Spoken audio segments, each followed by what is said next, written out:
Hello বন্ধুরা, বাংলা নিউজে আপনাকে স্বাগত। শুরুতে সংবাদের শিরোনাম, পরে বিস্তারিত জানিয়ে দেব আমাদের হাতে থাকা সর্বশেষ গুরুত্বপূর্ণ আপডেট বাংলা সংবাদ।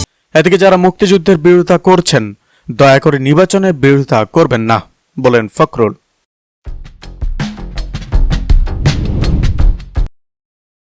আরও রয়েছে, চট্টগ্রামে হামলা নিয়ে বিস্ফোরক মন্তব্য জামায়াত আমিরের, আর কেউ যেন ফাউল গেম খেলতে না পারে।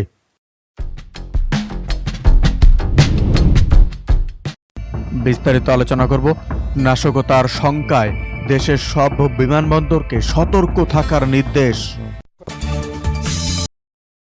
বিস্তারিত আলোচনা করব। গাংনীতে মহাসড়কে শুয়ে বিক্ষোভ, বিএনপির মনোনয়ন বাতিলের দাবিতে অভূতপূর্ব প্রতিবাদ। এদিকে নতুন জোট রাজনীতির আলোচনায় 9 দল, সংস্কারের রূপরেখা ঘিরে ঐক্য প্রচেষ্টা শুরু ঢাকায়।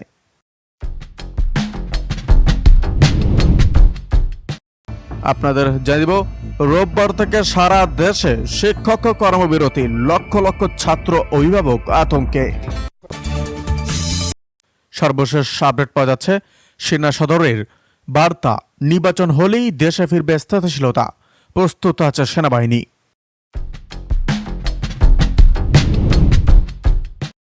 আরও রয়েছে, জনগণের সম্পদ বিদেশিদের দেওয়ার গোপন ও প্রকাশ্য তথ্যপরতা চালাচ্ছেন সরকারের উপদেষ্টারা, বলেন আনু মোহাম্মদ।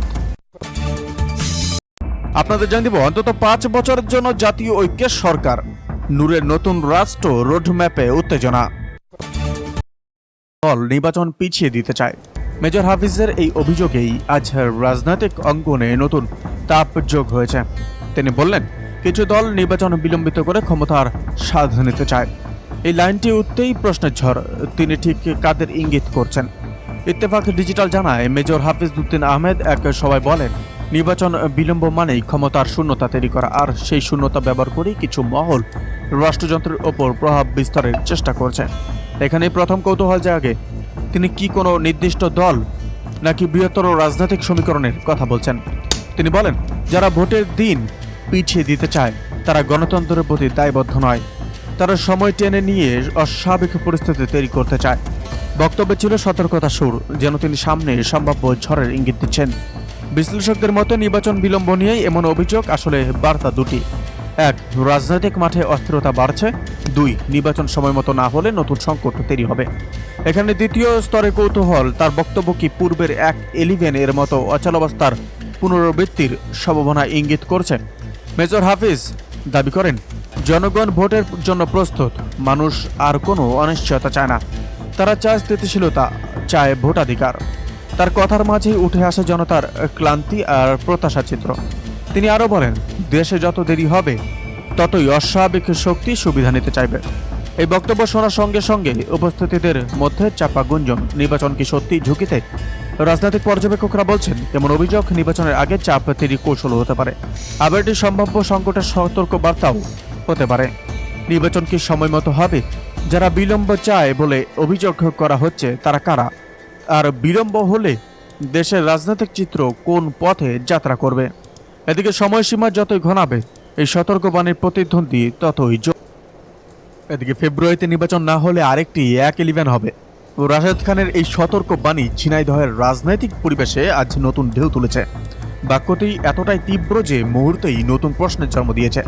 তিনি কি ভবিষ্যৎ সংকটের ইঙ্গিত দিচ্ছেন?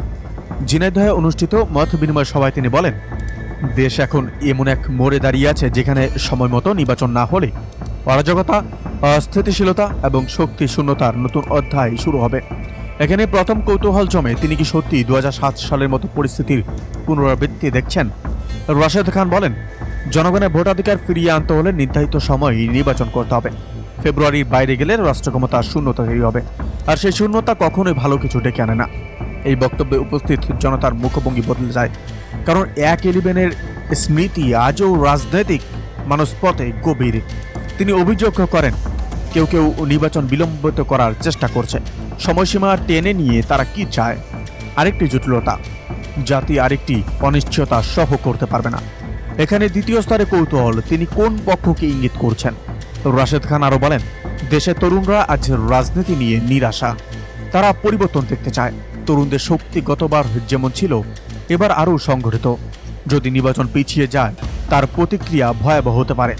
সভায় উপস্থিতদের অনেকেই মাথা নেড়ে সম্মতি জানান, কেউ কেউ ফেস করছিলেন। নির্বাচন নিয়ে উত্তেজনা ইতিমধ্যেই চূড়ায়, আর সময়সীমা নিয়ে টানাপোড়েন পরিস্থিতিকে আরও জটিল করতে পারে। এখন প্রশ্নগুলো ঘুরছে সবার মাথায়, ফেব্রুয়ারিতে কি নির্বাচন হবে, নাকি সময় পিছলে রাজনৈতিক অঙ্গনে আরও বড় ঝড় তৈরি হবে, এবং রাশেদ খানের সতর্ক বার্তা কি বাস্তব সংকেত নাকি রাজনৈতিক চাপ বাড়ানোর কৌশল। আর এখানেই অপেক্ষা করছে সময়সীমা ঘনিয়ে এলে কোন দিকের সুর আরও জোরে বাজবে। এদিকে বিএনপির প্রার্থী ঘোষণার দাবিতে আমরণ অনশনে তারেক জিয়া পরিষদের নেতা রিয়াজুল। রাজবাড়ী 2 আসনে বিএনপি প্রার্থী ঘোষণা না হওয়া আমরণ অনশন শুরু করেছেন তারেক জিয়া পরিষদের কেন্দ্রীয় যুগ্ম আহ্বায়ক ও রাজবাড়ী জেলা আহ্বায়ক মোহাম্মদ রিয়াজুল ইসলাম।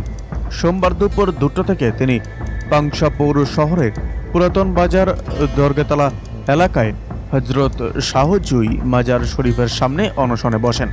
রিয়াজুল ইসলাম বলেন, গত 3 নভেম্বর বিএনপি 237টি আসনে প্রার্থীদের মনোনয়ন দিয়েছে, কিন্তু এখনও 23টি আসনে জোট প্রার্থীদের জন্য মনোনয়ন দেওয়া হয়নি। এর মধ্যে রাজবাড়ী 2 আসনও রয়েছে। আমরা কোনো জোট প্রার্থী চাই না, আমরা ধানের শীষের প্রার্থী চাই। তিনি বলেন, শোনা যাচ্ছে রাজবাড়ী 2 আসনে জোট ভিত্তিক প্রার্থী হিসাবে এনডিএম এর মহাসচিব মমিনুল আমিকে মনোনয়ন দেওয়া হতে পারে, কিন্তু তার সাবেক স্বরাষ্ট্রমন্ত্রী ও র্যাবের প্রধান বেনজির আহমেদের সঙ্গে ঘনিষ্ঠ সম্পর্কের ছবি সামাজিক মাধ্যমে দেখা গেছে। আমরা কোনো আওয়ামী লীগের দোসরকে এই আসনে চাই না। রিয়াজুলের দাবি, রাজবাড়ী 2 আসনে ধানের শীষের প্রার্থীকে মনোনয়ন দিতে হবে। এদিকে কিছু রাজনৈতিক দল জোর করে দাবি আদায় করতে চাইছে। আমির খসরু এই অভিযোগ আজ রাজনৈতিক অঙ্গনে নতুন বিতর্ক তৈরি করেছে। এদিকে প্রশ্ন ঘুরে দাঁড়ায়, তিনি কারা সম্পর্কে ইঙ্গিত দিচ্ছেন। অনলাইন প্রতিবেদক অনলাইন ডেস্ক জানায়, এক আলোচনা সভায় আমির খসরু বলেন, কোনো দাবি যদি জনগণের না হয় তবে সেটি চাপ দিয়ে বাস্তবায়ন করার চেষ্টা মানে রাজনৈতিক স্থিতিশীলতাকে ঝুঁকির মুখে ফেলা।